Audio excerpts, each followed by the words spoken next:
Olá, sejam muito bem-vindos ao quadro Entrevistas aqui no YouTube da Leão Group. Eu sou a Marcela Lima e o entrevistado de hoje é o Luiz Viana, empresário do futebol desde 1994.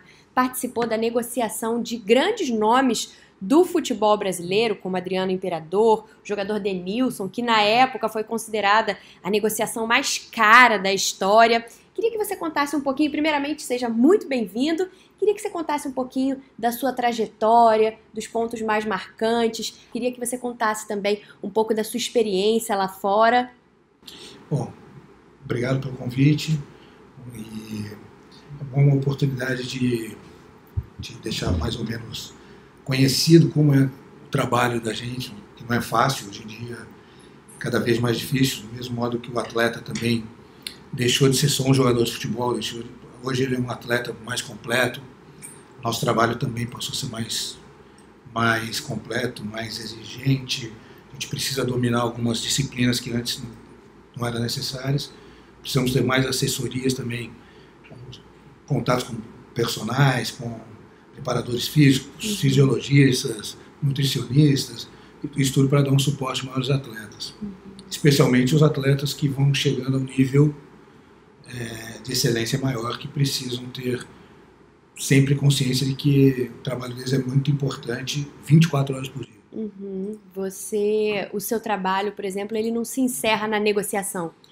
É um trabalho contínuo. Na verdade, assim, as negociações, as conclusões das negociações, as transferências, elas são o ponto mais visível do trabalho. O trabalho é feito dia a dia, com o acompanhamento dos atletas, desde da base. A maioria deles a gente pega muito jovem e vai acompanhando para que eles possam desenvolver melhor os seus talentos, tentando incutir na cabeça deles os espíritos de solidariedade, de profissionalismo, de confiança, de abnegação, porque a vida de atleta hoje é uma vida literalmente abnegada mesmo, de negação do dia a dia praticamente. Um atleta de verdade hoje tem que mais dizer não às coisas da vida do que dizer sim. Uma vida de sacrifício. Uma vida de muito sacrifício, de muito sacrifício mesmo, de muita dor, de muito suor, e que nem todos chegam no ápice, né? O que chama a sua atenção, além, é claro, do talento com a bola? O que faz um atleta se destacar para você? Hoje é exatamente isso. A grande maioria dos jovens brasileiros tem um certo talento medianamente parecido. A grande verdade é que os grandes atletas eles se diferenciam pela capacidade mental, pela força mental, pela determinação, pelo comprometimento, por esse espírito de sacrifício, por entender, isso é uma frase que se usa muito, uma expressão que se usa muito na Espanha, entender o jogo coletivo, por entender a sua importância física, mental, psicológica, tudo que ele pode aportar no time, pela sua convivência, pela sua capacidade de sair de casa muito cedo. Os jovens atletas de todas as modalidades, de futebol principalmente, saem de casa muito cedo para trabalhar em outro lugar, para viver fora, longe das suas famílias, quase todos eles. E isso não é muito fácil, e é nesse meio do caminho que se pode perder muitos atletas. Então você concorda com a ideia de que não basta o jogador de futebol saber jogar futebol? Só isso não é suficiente? Isso talvez seja, cada dia tem uma importância menor. Óbvio, o mais importante para qualquer profissão é que você tenha talento no que você faz especificamente. Mas eu conheço mais garotos talentosos que não viraram atletas do que atletas dedicados que conseguiram resultados mais expressivos. Então hoje em dia a gente vê muito, basta ir uma tarde no aterro do Flamengo, uma manhã, uma noite, você vai ver muitos bons jogadores que nunca foram jogadores profissionais, porque a dedicação, o sacrifício que é necessário para ser um jogador, talvez eles não tivessem aptidão para ter. Hoje é abrir mão da família, abrir mão de natais, de finais de semana. Hoje em dia é muito difícil ser um grande atleta. E me conta uma coisa, você já morou fora do Brasil? Eu morei um pouco na Itália, um pouco na Espanha. Isso sempre acompanhando, na época eu joguei um pouco, depois acompanhando os jogadores que a gente fez transferência. Então você viu de perto como que é a vida, o cotidiano, né, dos atletas lá fora. Conta pra gente um pouco disso, conta algumas curiosidades. Bem, além da diferença cultural, que é ser um brasileiro fora, sempre a gente tem um choque cultural com algumas coisas banais, algumas coisas bobas. A gente não está acostumado com os períodos rigorosos de inverno, nem tão pouco, apesar de, por exemplo, a gente ser carioca, não está acostumado tão pouco com o verão escaldante, porque Sevilha faz 53 graus. Complicado. Isso também não é muito fácil. Eu até brinco, eu digo que o carioca parece acostumado com o calor, mas não é verdade. Chega no calor, a gente quer ficar sem roupa, enquanto o europeu consegue se vestir bem mesmo no verão. A gente não consegue se vestir bem no verão, a gente quer ficar sem roupa. Então, e aí os hábitos normais, por exemplo, alguns jogadores eram convidados para jantar. Eu falava, tá bem, depois eu te ligo, essa mania nossa de brasileiro, depois eu te ligo. E não ligavam. No outro dia chegava. E o carioca tem muito isso, né? No outro dia chegava no clube, os caras estavam todos de cara feia, estavam... Ué, o que foi? Pô, tu não me ligou, cara. Tu falou que ia ligar e não ligou. Quer dizer, a gente tem... Eu vi muito disso.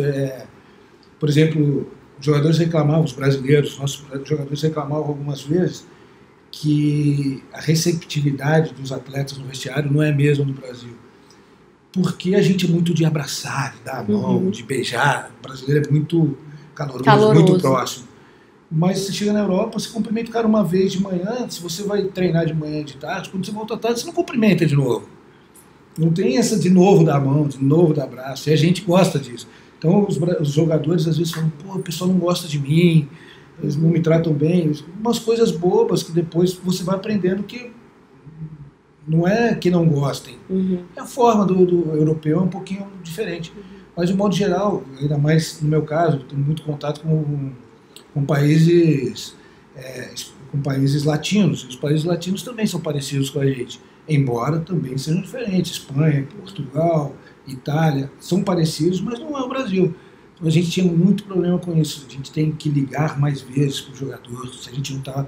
Porque eu costumo dizer, e a gente fala isso sempre, quando tem uma proposta por um jogador nosso, ou por um jogador que a gente intermedia, eu explico tudo, especialmente do ruim que pode acontecer. Ó, tu vai morar na Ucrânia. A Ucrânia é horrorosa. Horrorosa pra gente, brasileiro, óbvio. Horroroso porque é muito diferente da nossa vida. Porque o cara fala ucraniano. A gente não entende. Porque faz frio pra caramba. A gente não entende.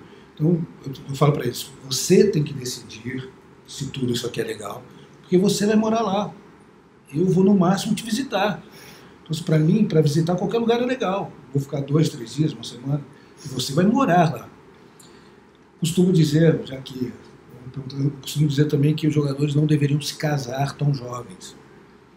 Quando eu comecei a trabalhar como empresário, eu achava que o jogador para ir para a Europa deveria ir casado. Hoje em dia eu acho totalmente contrário. É mesmo?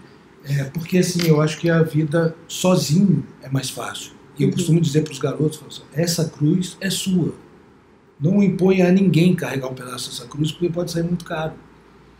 Então, na sua opinião, o jogador deveria ir para lá? Eu acho, porque assim, você imagina o seguinte, um jogador, quando ele vai para a Ucrânia ou para o Japão, no vestiário, no dia a dia, ele vai aprender algumas palavras, vai se comunicar com os amigos. Mas e a esposa? E a namorada, que normalmente é jovem como ele? E, poxa, eu sempre digo o seguinte, se a gente aqui no Brasil, às vezes tem uma dor no braço e não consegue explicar em português para o seu médico o que está sentindo, eu fico sempre imaginando uma menina, eu sou pai de 3 meninas também, como que elas se sentem ao ir ao médico, um ginecologista na Ucrânia, ou no Japão, qual o tipo de confiança, qual o tipo de liberdade ela vai ter para explicar as coisas delas. É um choque cultural, né? E isso além das coisas corriqueiras do dia a dia. Poxa, você comprar... Talvez uma das palavras que eu aprendi por último na Espanha fosse alface. Porque no dia a dia o cara precisa comprar alface, às vezes. E aí, como é que...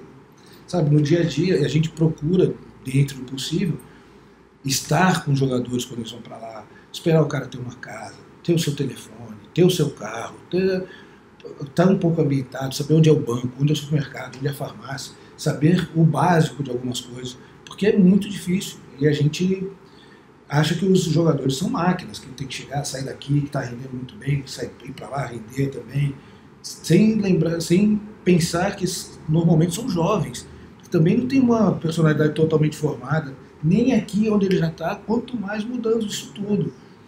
Então é uma coisa incrível, né? Às vezes é difícil aprender o idioma, enquanto você não domina o idioma é difícil ter uma comunicação fluente, não é muito fácil. Ricardo conta altas histórias pra gente, altas tretas por conta dessa diferença, né, de idioma.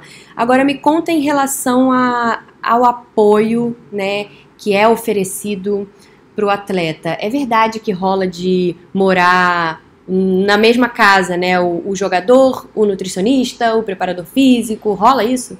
Na verdade sim. Hoje em dia os atletas de alto nível, dos clubes de ponta da Europa, todos eles têm junto dele o tempo todo 24 horas por dia. 24 horas por dia. Seu fisiologista, seu fisioterapeuta, seu preparador físico, seu nutricionista, e aí é o mínimo que... Porque hoje em dia os atletas têm uma remuneração bastante interessante e precisam estar no melhor nível físico, psicológico, precisam estar sempre a serviço do máximo. Então isso é muito comum hoje. É uma história que muita gente conhece, que o Rio fez, né, quando foi visitar o Cristiano Ronaldo, quando ele ainda jogava em Manchester, chegou na casa dele e tinha um grupo de jovens lá, e ele pensou que eram amigos dele. Até que falou, pô, são seus amigos, estão te visitando? Ele falou, não, ele é nutricionista, esse aqui é um fisioterapeuta, esse aqui... E quase todos eles levam a vida nesse nível mesmo. Por isso que eu digo, é uma vida de 24 horas por dia, 7 dias por semana, de muito sacrifício. Não dá mais, não tem muito espaço hoje em dia para o jogador falar assim, não, domingo eu vou comer uma feijoada, tomar caipirinha.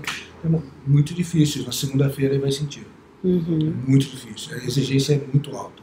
Imagina, eu que não sou atleta nem nada, já sinto diferença. Se eu saio um pouquinho da dieta, quando eu vou surfar, eu já sinto que meu corpo está diferente. Imagina para um atleta que requer todo esse... E se você surfar mal no dia seguinte, não tem muito problema. Não tá, tudo bem. Minha vida não depende disso. Você imagina um cara que está sempre ali com 60, 70, 90 mil pessoas assistindo pessoalmente e sei lá quantos milhões de pessoas assistindo no mundo todo, o tempo todo. Uma vida muito policiada o tempo todo. Não se pode errar, não se pode falar besteira. É policiado pra caramba, tudo que se diz, tudo que se faz. Tem que estar muito preparado hoje. E quantos jogadores você tem, mais ou menos, na sua base hoje? Hoje em dia a gente tem na base mais ou menos 10 jogadores jovens, que a gente acredita muito neles, porque a gente também faz uma seleção muito rigorosa para trabalharmos com os jogadores, porque eu não acredito muito em quantidade. Eu gosto muito de ter qualidade, porque realmente como é tão exigido esse trabalho dos garotos também da gente. Então não é fácil. A gente dá muito apoio aos jogadores. Os jogadores precisam de material esportivo. Uma chuteira hoje custa R$1.800, R$2.000. A gente tem Caramba, é tudo isso? Tudo isso. Eu não sabia não, gente. Muito caro. Muito caro. Então, as chuteiras são lindas. Não dá vontade nem de jogar bola no barro. Eu ganhei uma chuteira outro dia, não queria nem jogar futebol. Falei, não, vai sujar. R$2.000 uma chuteira. E os jogadores precisam desse material. Muitas vezes precisam de apoio financeiro, de complemento de salário, precisam e a gente está aí para ajudá-los. Né? Então a gente tem que fazer tudo para que ele consiga se tornar o atleta que a gente espera dele. Entendi. Luiz, muito se fala e há muita curiosidade em torno da carreira do jogador de futebol, mas a gente não fala tanto da carreira do empresário de futebol. Queria que você me contasse sobre o seu mercado, o mercado para o profissional, se tiver alguém assistindo que está interessado em ser empresário de futebol. Está aquecido o mercado? Me fala um pouco. Bem, é um mercado bastante bacana, bastante atraente. Normalmente as pessoas não se preocupam, não se interessam realmente com o que está atrás. Né? Backstage, normalmente todo mundo gosta de ver os artistas cantando, dançando, e ninguém sabe todo o sacrifício que é feito para que aquele show, para aquele jogo chegar a acontecer. Não tem problema, mas assim, eu digo bastante que para os garotos que a gente vê no dia a dia, que o futebol é muito bacana, é muito legal. Quem gosta de futebol gosta muito, sempre gosta. E nem sempre no campo cabem todos. O campo cabe 22. Mas se você quer viver do futebol, hoje em dia tem muitas coisas no entorno do futebol que pode te levar a viver do futebol.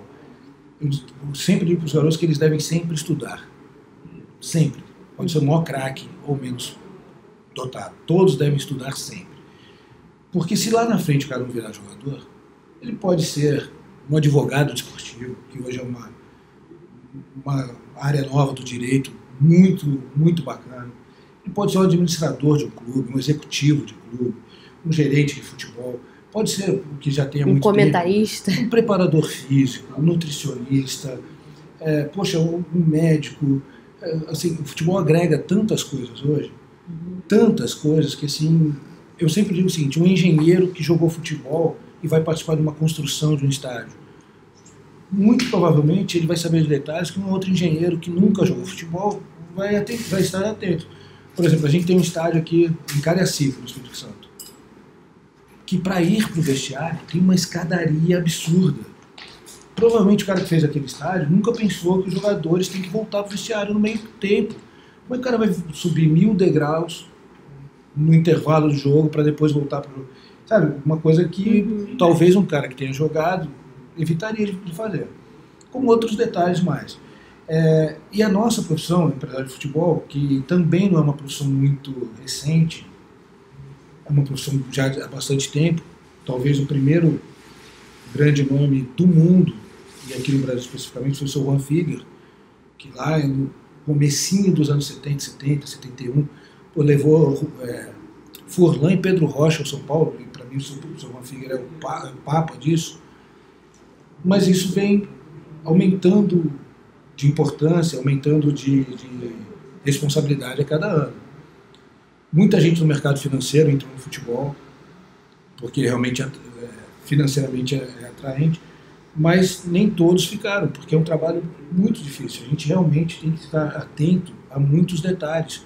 A gente tem que ter uma assessoria jurídica bacana, a gente tem que ter conhecimento de contratos, a gente tem que ter conhecimento de legislação esportiva, trabalhista, a gente precisa ter algum conhecimento de medicina esportiva, a gente precisa ter conhecimento com fisioterapeutas, porque hoje realmente é multidisciplinar, não vejo de outra forma. Mas o que eu diria para quem quer começar nisso é que tenha paciência na escolha de jogadores. Como o maior processo, a coisa mais difícil de se ter é ter bons jogadores. Então tenha paciência na escolha, porque nós não mudamos a vida do jogador.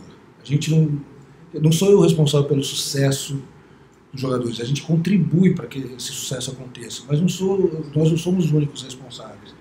O grande responsável por pelo sucesso é o próprio jogador, quando ele escuta essas ideias, quando ele compra essas ideias, quando ele cumpre o que ele precisa fazer como profissional, quando ele é determinado, quando ele vai para a Alemanha e aprende a falar alemão, quando ele encara o frio, isso tudo a gente só vai junto. A gente só pode falar o que fazer, mas quem vai fazer isso no dia a dia é ele. Então, a nossa experiência, e a gente tem uma frase muito antiga que a experiência é como se fosse um carro com os faróis para trás, né? A gente só consegue iluminar o que a gente já passou. Quem vier atrás e quiser seguir esse caminho, vai se dar bem. Não é muito do jovem, eu também já fui jovem, de gostar de seguir o caminho de ninguém. Mas se a pessoa quiser escutar, quiser ouvir, realmente eu não me acho que ninguém é, mas assim, eu não sou dono da verdade, mas a experiência, os anos, os filmes que eu já vi nessa vida, servem para orientar bastante jogadores, como não só jogadores, como muita gente. Se eles tiverem disposição, tiverem talento, tiverem disposição, tiverem força, isso é legal pra caramba. E volto a dizer, quem quer trabalhar com futebol, tenha paciência, observe muitos jogos, observe todos os jogadores, vai atrás de novos jogadores, vai atrás de novos mercados. Há pouco tempo atrás a China não contratava ninguém, vá à China, vá fazer contato com os clubes. Tem muito país aí que ainda precisa. O futebol, para mim assim, é o maior entretenimento do mundo. E hoje os números provam que assim, o futebol mesmo só perde para o cinema de Hollywood. Eu não sei nem se vai perder durante muito tempo. Sempre digo que o futebol ainda vai remunerar melhor todos os envolvidos, especialmente jogadores. Quando a gente vê que o salário mínimo da NBA é um salário altíssimo para jogadores de futebol, vejo que a gente tem muito campo para crescer nisso, porque o basquete ele é visto pra caramba, especialmente nos Estados Unidos. E o futebol é o esporte universal, o esporte popular. Você pega uma foto do Ronaldinho Gaúcho, uma do Michael Jordan, e sair pelo mundo, tem lugares que não vão conhecer o Michael Jordan. O Ronaldinho Gaúcho, te garanto que na África, na Ásia, em qualquer lugar ele vai estar lá. Na sua opinião, por que tem assim, então essa diferença? Porque talvez os Estados Unidos têm metade do dinheiro do mundo quase. Então, um esporte que tem um público tão grande dentro dos Estados Unidos já está bem pago. Mas assim, não tem a menor dúvida, o esporte mais popular do mundo, o esporte mais visto do mundo é o futebol. E a gente ainda foi perdendo algumas coisas, porque assim, a gente tem problema no Brasil, porque as pessoas não querem ir a estádio, porque tem medo, porque não tem conforto, se não é assaltado. Eu adoro estar no Maracanã, adoro. Se eu pudesse fazer assim, estar no Maracanã todo jogo, estaria. Mas o ir e vir, às vezes me tira de um jogo. Um jogo 10 horas da noite, sair meia-noite, moro na Barra, voltar do Maracanã, chegar 1h30, 2 horas em casa, realmente às vezes me tira do jogo. Mas eu adoraria estar todos os jogos do Maracanã. Isso é um problema, a gente ainda tem isso, tem violência, a gente mora numa cidade violenta, a gente não tem vias legais, às vezes não tem lugar para estacionar, não tem um serviço dentro do estádio a contento. Até outro dia não tinha, os banheiros eram ruins. No Brasil, depois do Mundial, realmente os estádios são mais modernos, a gente... É uma questão de serviço, mas eu acho que, ainda mais esse ano de pandemia, tem gente louca para voltar já ao Maracanã. Minhas filhas me cobram, meus filhos me cobram, estão loucos para voltar ao Maracanã. Eu estou sentindo falta do Maracanã. E é isso, o futebol é incrível. Que a gente se vacine logo para poder voltar para os estádios. Como diria o Zeca Pagodinho, eu posso tomar dos dois braços, não tem problema. O mais rápido possível. Muito obrigada, Luiz, por compartilhar a sua experiência com a gente. Foi uma honra tê-lo aqui na Leão Group. Obrigado a vocês. Sempre é muito legal ter chance de falar sobre futebol, falar do que a gente faz. É muito gostoso. Muito obrigada mais uma vez. Foi muito gostoso esse bate-papo. Se você ficou com alguma dúvida, entre em contato com a gente. Nossos contatos estão aqui na descrição do vídeo. Deixa aquele like, compartilha, comenta e se inscreve aqui no nosso canal para ficar por dentro de tudo que a gente postar por aqui. Um beijo em todo mundo e até a próxima entrevista. Tchau, tchau!